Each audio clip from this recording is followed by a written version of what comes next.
నమస్కారం top Telugu news కి స్వాగతం. హెడ్లైన్స్ చూద్దాం. కడపలో చంద్రబాబు రోడ్ షోకు భారీగా తరలివచ్చిన ప్రజలు. కడపలో మళ్లీ హత్య రాజకీయాలు తెచ్చారన్న టీడీపీ అధినేత.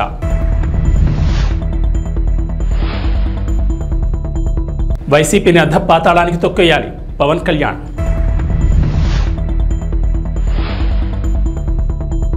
అమెరికా హూస్టన్ ప్రాంతంలో వరదలు. హత్య రాజకీయాలు చేసి జగన్ను మరోసారి నమ్మితే ప్రతి ఇంటికి గొడ్డలి గిఫ్ట్గా వస్తుందని తెలుగుదేశం అధినేత చంద్రబాబు హెచ్చరించారు.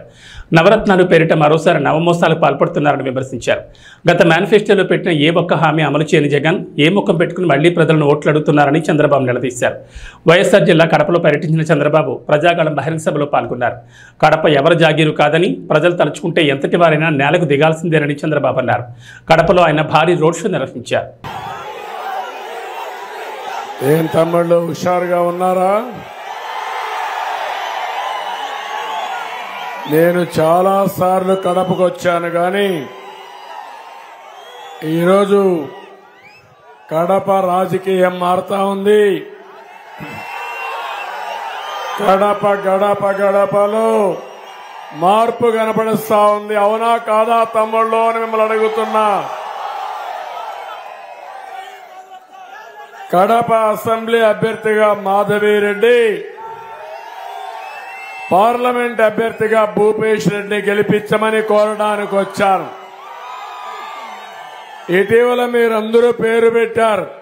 కడప రెడ్డమ్మని గెలిపించమని కోరుతున్నా మిమ్మల్ని అందరినీ.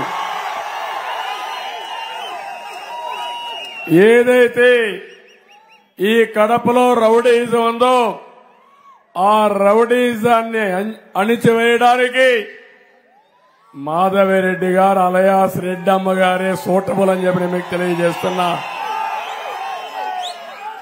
తమ్ముళ్ళు ఈరోజు నేను కడప రాయలసీమ నడి బొడ్డు అవునా కాదా అని అడుగుతున్నా మిమ్మల్ని. ఏం తమ్ముళ్ళు అవునా కాదా అని మిమ్మల్ని అడుగుతున్నా. ఎప్పుడైనా ఒక నాయకుడికి మీరు ఓటేస్తే నమ్మి ఓటేసిన తర్వాత మీకు మంచి చేసి మీ జీవన ప్రమాణాలు పెంచాలి అవునా కాదా అని మిమ్మల్ని అడుగుతున్నా. ఒక ఆదర్శంగా ఉండాలి అవునా కాదా అని అడుగుతున్నా.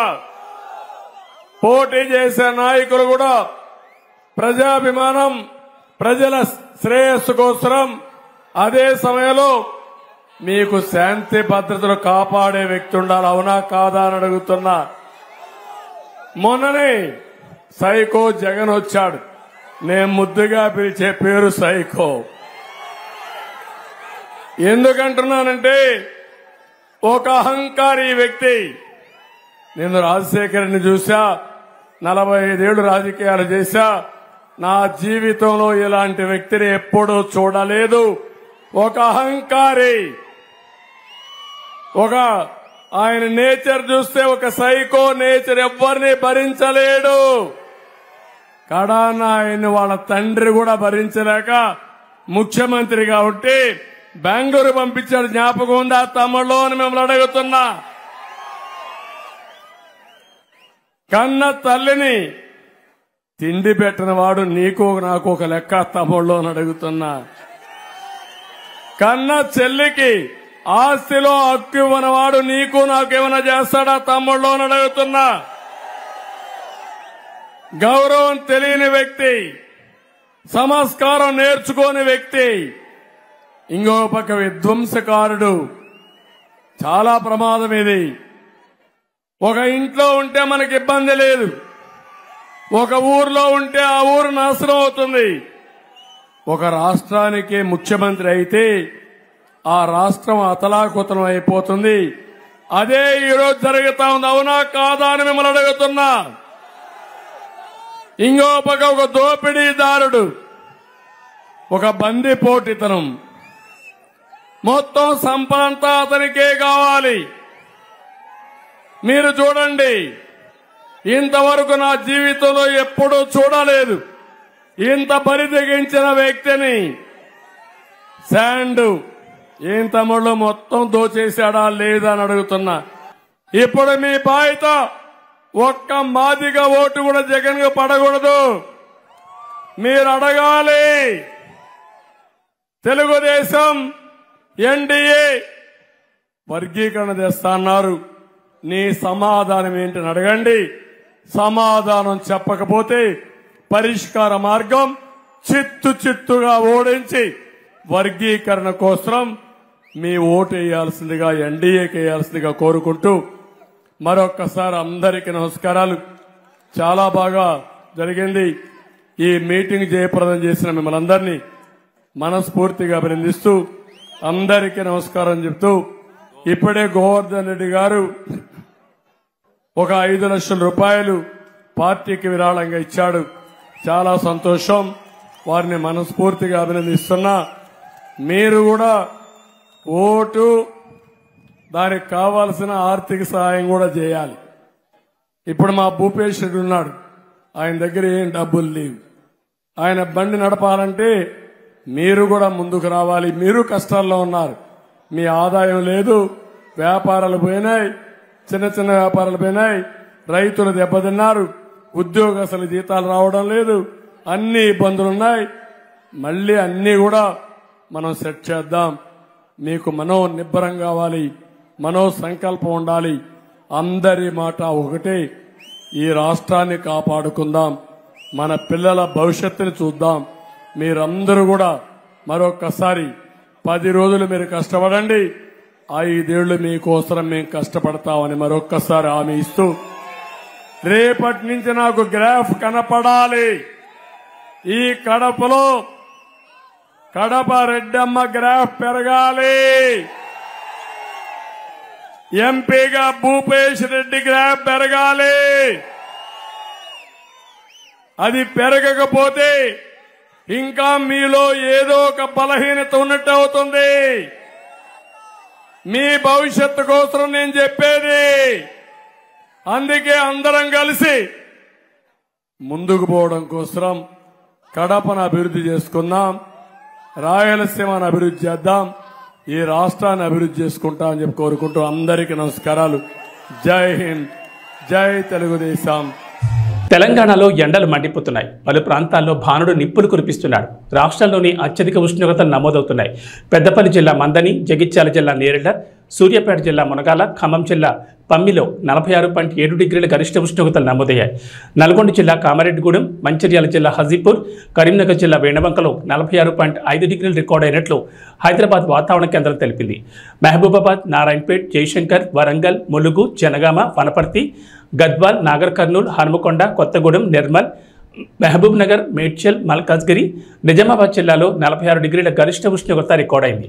కొమరంభీం, సిద్దిపేట, భువనగిరి, వికారాబాద్, కామారెడ్డి, రాజన్న సిరిసిల్ల, రంగారెడ్డి, ఆదిలాబాద్, మెదక్, సంగారెడ్డి జిల్లాలో 45, హైదరాబాద్లో 44 డిగ్రీల గరిష్ట ఉష్ణోగ్రత నమోదైంది.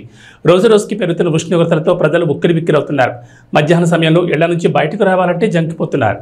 కూటమి ప్రభుత్వం ఏర్పడ్డాక ఉద్యోగులకు మెరుగైన పీఆర్సీ అందించి సకాలంలో జీతాలు, పెన్షన్లు, ఇతర అన్ని ఆర్థిక ప్రయోజనాలు చెల్లిస్తామని టీడీపీ అధినేత చంద్రబాబు హామీ ఇచ్చారు. ఈ మేరకు ఉద్యోగులు, పింఛనర్లు, టీచర్లకు బహిరంగ లేఖ రాసిన ఆయన ఉద్యోగులకు ఏ ప్రభుత్వం ఏం చేసిందో వివరిస్తూ నాడు నేడు అంశాలను ప్రస్తావించారు. వచ్చే ఎన్నికల్లో ఆలోచించి నిర్ణయం తీసుకోవాలని కోరారు. ఎవరికి ఉద్యోగుల సంక్షేమ ప్రభుత్వం, ఎవరిది ఉద్యోగుల అణచివేత ప్రభుత్వం గుర్తించాలన్నారు. గత 5 ఏళ్లుగా ఉద్యోగులు ఎదుర్కొంటున్న అనేక సమస్యలు, ఇబ్బందులను కళ్లారా చూశానని చెప్పారు. నెలల తరబడి జీతాలు రాక, ఆర్థిక ఇబ్బందుల వల్ల ఆత్మహత్యలు చేసుకున్న ఉద్యోగ కుటుంబాల దీనకథలు చూసి చలించిపోయినట్లు తెలిపారు. హక్కుల కోసం ఉద్యమించిన ఉద్యోగులపై కక్ష సాధింపు చర్యలు చేపట్టారని పేర్కొన్నారు.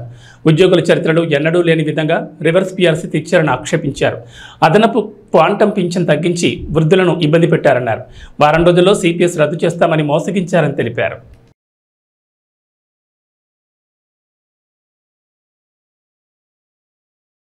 ఆంధ్రప్రదేశ్ను అంధకారంలోకి నెట్టేసిన వైసీపీని అధపాతాళం తొక్కేయాలని జనసేన అధినేత పవన్ కళ్యాణ్ పిలుపునిచ్చారు. లేకుంటే మన భవితకు మరింత నష్టం కలుగుతుందని ప్రజలను హెచ్చరించారు. తెలుగుదేశం, జనసేన, బీజేపీ కూటమి విడుదల చేసిన మేనిఫెస్టోతో అందరికీ మేలు జరుగుతుందన్న పవన్ అమలు బాధ్యతను తాను తీసుకుంటానని విశాఖలో నిర్వహించిన వారాహి విజయ సభలో హామీ ఇచ్చారు. జగన్కు భూమిని తొలిచి డబ్బు తీయడమే తెలుసని, భూమిలో విత్తనం నాటి పంట పండించి ప్రజల ఆకలి తీర్చడం తెలియదని పవన్ విమర్శించారు.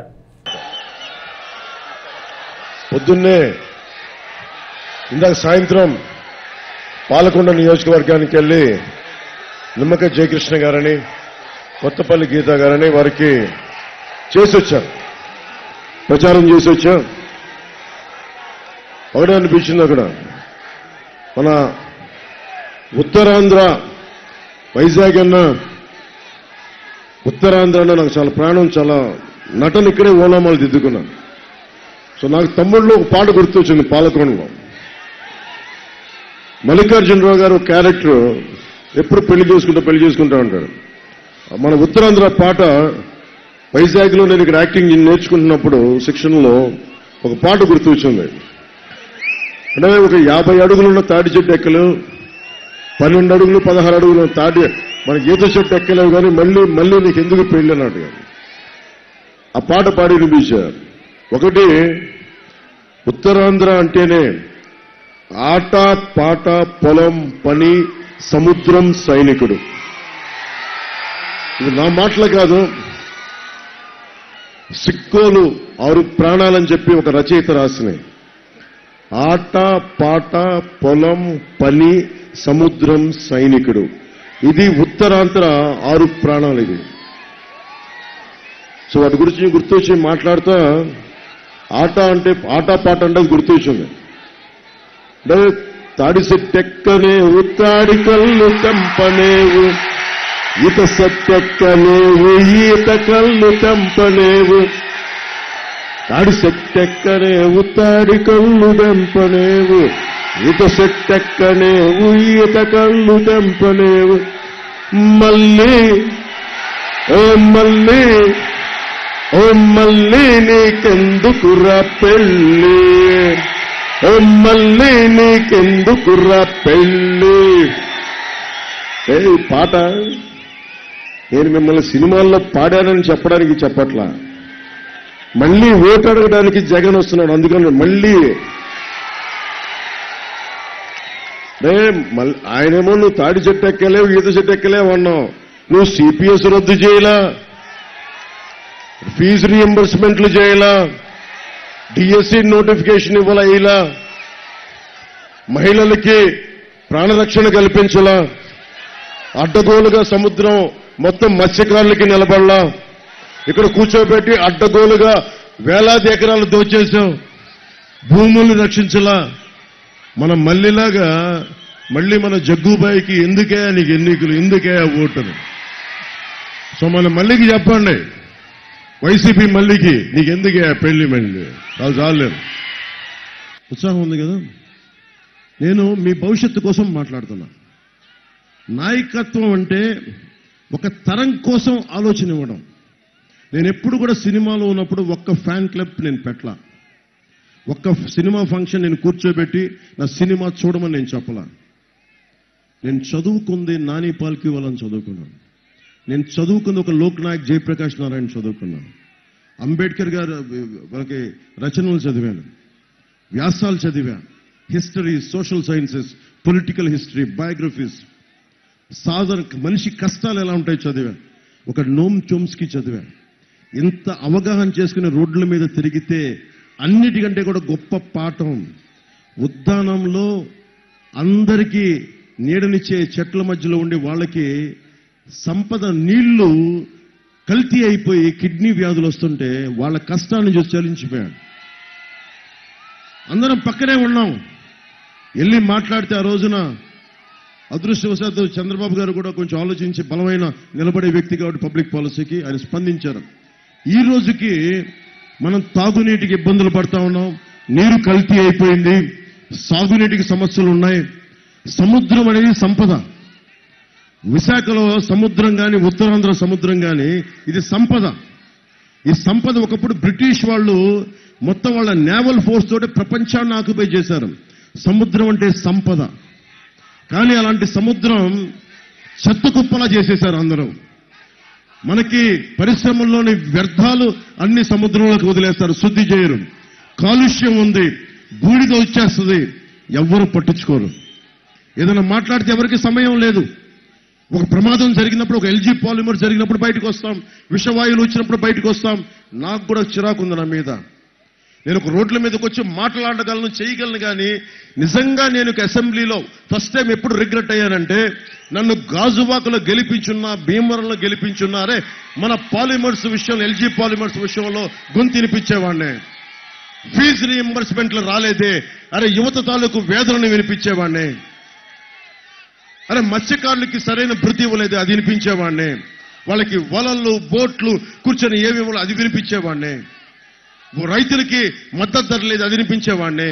30,000 మంది పైచిలకు ఆడబిడ్డలు అదృశ్యమైపోతే వచ్చి ఒక్కొక్కరిని ఒక్క ఎమ్మెల్యేగా ఉన్న 151 మందిని చొక్కా పట్టుకొని నిలదీసేవాడిని అసెంబ్లీలో. అలా అనిపించింది. నేను ఈ రోజున కోరుకుంటుంది ప్రచారం. నేను ఈరోజు జస్ట్ కూటమికో లేదంటే జగన్ ఓడించడానికో రాలా. మన భవిష్యత్తుకి బంగారు బాట వేయటానికి వచ్చాను నేను. ఈ రోజు నేను దాదాపు 6 మంది అభ్యర్థులు ఉన్నారు. భరత్ గారితో సహా, వంశీకృష్ణ యాదవ్ గారితో సహా అందరూ అభ్యర్థులు నిలబడి ఉన్నారు ఇక్కడ 6 మంది. నేను మీకు మాటిస్తున్నా, నేను పని చేస్తా, అందరి చేత పని చేయిస్తా. ఇక్కడ ఉన్న వాళ్ళు ఎవరూ కూడా కూర్చొని సంపదని సంపాదించడానికి రాలా. బలమైన ప్రభుత్వాన్ని, బాధ్యత గల ప్రభుత్వాన్ని ఇవ్వడానికి ప్రతి ఒక్కరూ నిలబడి ఉన్నారు. గతంలో మీకు ఇట్లా ఉండొచ్చు, అలా ఉండొచ్చు అనుకోవచ్చేమో, కానీ ఈసారి లీడ్ చేస్తుంది ప్రధానమంత్రి గారు. బాగా 4 దశాబ్దాల అనుభవం, 14 సంవత్సరాల అనుభవం ఉన్న చంద్రబాబు గారు, దశాబ్ద కాలంగా మీకోసం పోరాటం చేస్తున్న పవన్ కళ్యాణ్. ఇప్పుడు మనం అనుకోవచ్చు, మా ఇంట్లో మా అమ్మతో మాట్లాడేవాడిని, నీకెందుకురా రాజకీయాలు, అందరూ తిడుతున్నప్పుడల్లా మా అమ్మ అంటది, ఎవడ పాప నాడు పోతాడులే అంటది మా అమ్మ. నేనంటన్నా, ఎవడి పాప నాడు పోతే కూర్చోబెట్టి ఒక లోక్నాయక్ జయప్రకాష్ నారాయణ రావాల్సిన అవసరం లేదు, ఎమర్జెన్సీ కోసం నిలబడాల్సిన అవసరం లేదు, ఒక వీరనారి గున్నమ్మ రావాల్సిన అవసరం లేదు, ఎవరు రావాల్సిన అవసరం లేదు, కృష్ణుడు కురుక్షేత్రం చేయాల్సిన అవసరం లేదు. మన భవిష్యత్తు మనమే నిర్మాణం చేసుకోవాలి. మన బాధ్యత మనమే తీసుకోవాలి. అంతేగాని ఎవడ వచ్చి మన బతుకుల్ని, మన తలరాతుల్ని రాయుడు. మన తలరాతులు మనమే రాసుకోవాలి. దైవం మనుష్య రూపేణ, రాముడైనా సరే, దేవుడైనా సరే మనుష్య రూపంలో పుట్టే మన సమస్యల్ని మనమే పరిష్కరించుకోవాలి. ఎవ్వరూ పరిష్కరించరు. వైఎస్ జగన్ లాంటి ఒక దోపిడీదారు ప్రభుత్వం ఉంటే పాపం వైవి సుబ్బారెడ్డి గారు వాళ్ళ కర్మ వాళ్ళు పోతారు. ఈ ఎంపీ మూర్తి తన కర్మ తను పోతాడు. ఎవ్వరు పోరు. మనం చొక్కా పట్టుకొని కిందకి లాగి బంగాళాఖాతంలో కలిపేస్తే తప్ప ఎవ్వడు కలవడు. వాళ్ళు పోరు. వాళ్ళకి బుద్ధి రాదు. మన బలం అది. ప్రతిసారి మిమ్మల్ని చూసినప్పుడు నాకు ఒకటే అనిపిస్తుంది, అరే మీరు సముద్రం శక్తులంత యువత, మీరు ఆది పరాశక్తులు, వీర మహిళలు బోల్డంత శక్తి ఉంది. మనిషిని ఒక భగత్ సింగ్ తలుచుకుంటే ప్రపంచం మారిపోయింది.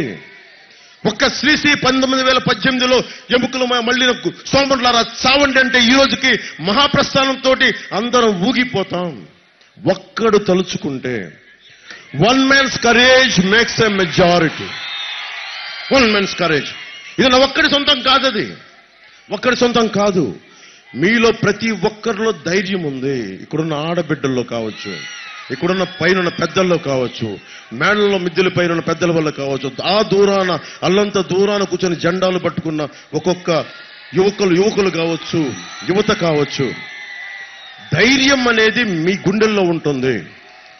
నేను అందుకనే ఎందుకు పెట్టానంటే, చంద్రబాబు గారు జైల్లో ఉన్నప్పుడు అందరూ చెప్పారు, సార్ వాళ్ళు జైల్లో ఉన్నారు, తెలుగుదేశంని మనం నొక్కేసి మనం ఎదిగిపోదామంటే నేను ఒకటే చెప్పా, ఓకే సరే నేను మీరు అనుకున్నట్టుగానే చేద్దాం. ఒకవేళ ఓడిపోతే, ఒకవేళ జగన్ మళ్ళీ వస్తే మళ్ళీ ఒక్కొక్క మారు జగన్ ఎఫోర్డ్ చేయగలరా అని అడిగా. ఎవరి దగ్గర సమాధానం లేదు. ఇంకొక మారు జగన్ మీరు కావాలని కోరుకుంటున్నారా మీరు? నేను అదే చెప్పా. నేను 5 కోట్ల మంది ప్రజల కోసం ఆలోచించేవాడిని. ఒక జనసేన పార్టీ కోసం నేను కాదు. ఒక పార్టీ తాలూకు ముఖ్యోద్దేశం 5 కోట్ల మంది ప్రజలని గుండెల్లోకి తెచ్చుకొని పరిరక్షించుకోవటం. అరే ఇది నా జనం, ఇది సొంతం చేసుకో. సొంతం చేసుకోకపోతే ఎవరు నేను సొంతం చేసుకుంటారు?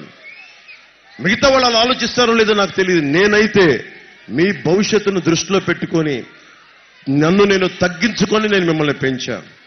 ఎక్కడ నెగ్గాలో కాదు, ఎక్కడ తగ్గాలో. అందరూ చంద్రబాబు గారికి అర్థమైంది, బీజేపీ నాయకత్వానికి అర్థమైంది. నేను ఒకటే చెప్పాను ప్రధానమంత్రి గారి దగ్గరికి, అందరి నాయకులందరి దగ్గరికి 2 చేతులు జోడించి అడిగా, నలిగిపోతుంది రాష్ట్రం. మేము చెన్నైలో ఉన్నప్పుడేమో కూర్చోబెట్టి మీరు మద్రాసు వాళ్ళు కాదు వెళ్ళిపోండి అని చెప్పి తరిమేశారు. అలాదని చెప్పి మన తెలుగు వాళ్ళు రాష్ట్రం అనుకుంటే కూర్చోబెట్టి నువ్వు తెలంగాణ వాడి కాదు ఆంధ్రోడు అని పంపించేశారు. ఇక్కడికి వస్తే మళ్ళీ కూర్చొని నువ్వు లోకల్ నాన్ లోకల్ కాదంటే ఎక్కడికి పారిపోతావు? ఈ నేలని వదిలి ఈ బంగాళాఖాతం కూర్చొని ఈ భూమిని వదిలి వెళ్ళిపోద్దా? సముద్ర తీరాన్ని ప్రాంతం వదిలి వెళ్ళిపోద్దా? నాగావళి వంశధార ఈ నదిని ఈ నేలను దాటి వెళ్ళిపోతాయా? నాకు ఒకటే చెప్పాను, మనం చెయ్యాల్సింది ఏంటి? ఒక చెట్టు నీడనిస్తుంది, పండ్లు ఇస్తుంది. ఒక నది దాహాన్ని తీర్చి పాడి పంటలకి మనకి అన్నం ఆకలి తీర్చే పంటనిస్తుంది మనకి.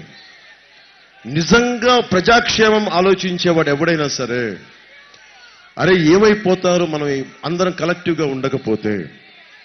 ఒక కులానికి కాదు, ఒక మతానికి కాదు, ఒక ప్రాంతానికి కాదు, అందరం కలిసికట్టుగా ఉండకపోతే అందరం నాశనం అయిపోతాం.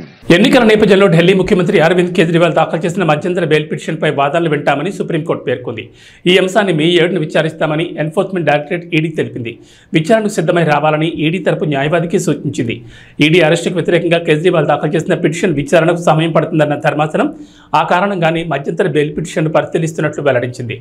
కేవలం పిటిషన్ మాత్రమే విచారిస్తామని, మధ్యంతర బెయిల్ ఇవ్వచ్చు ఇవ్వకపోవచ్చు అని స్పష్టం చేసింది.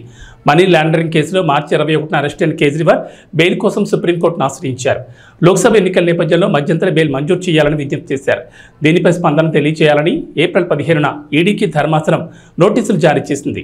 అమెరికా హూస్టన్ ప్రాంతాన్ని వరదలు ముంచెత్తాయి. కుండపోత వర్షాలతో శాన్ జెసింటో నది ఉధృతంగా ప్రవహించడం వల్ల పరిసర ప్రాంతాలన్నీ నీట మునిగినట్లు అధికారులు తెలిపారు. వరద ప్రభావ ప్రాంతాల్లోని ప్రజలను అధికారులు సురక్షిత ప్రాంతాలకు తరలించారు. ఉత్తర హారిస్ కౌంటీ నదీ పరిసరాల్లో ఉన్న వారిని అధికారులు ముందు జాగ్రత్తగా ఖాళీ చేస్తున్నారు. రహదారులు నీటితో నిండడంతో ట్రాఫిక్ కు తీవ్ర అంతరాయం ఏర్పడిందని, పలు వాహనాలు వరదలో చిక్కుకున్నాయని స్థానికులు తెలిపారు.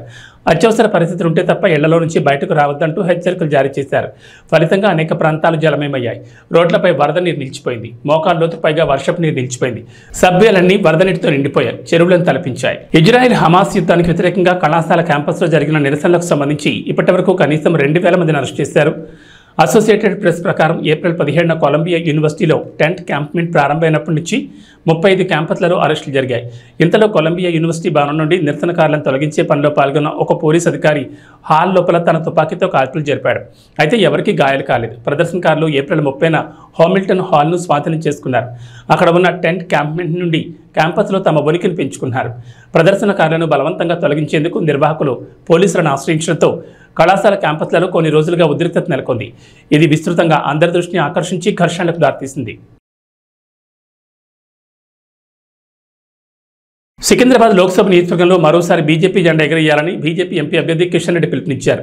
ఈ సందర్భంగా మాట్లాడుతూ ఈ నెల 5న ఉదయం 8 గంటల నుంచి రాత్రి 8 గంటల వరకు బీజేపీ బూత్ అధ్యక్షులు, బూత్ కోఆర్డినేటర్లు ప్రతి ఇంటికి వెళ్లి ఓట్లు అభ్యర్థించాలని సూచించారు. మోడీ ప్రభుత్వం తీసుకొచ్చిన సంక్షేమ పథకాలను వివరించాలన్నారు. 10న ప్రధాని మోడీ హైదరాబాద్ రానున్నారని, ఆ పర్యటనను సక్సెస్ చేయాలని పిలుపునిచ్చారు.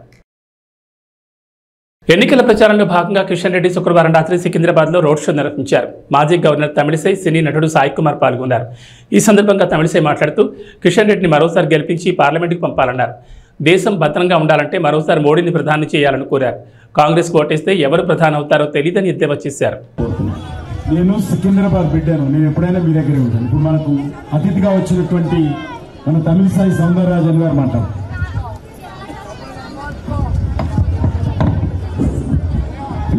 అందరికీ నమస్కారం.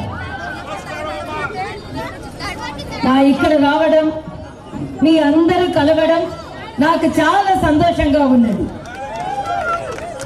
ఎవరికి ఓటు వేయాలి? మోడీకి, మోడీజీకి, కిషన్ రెడ్డి గారికి ఓటు వేయండి.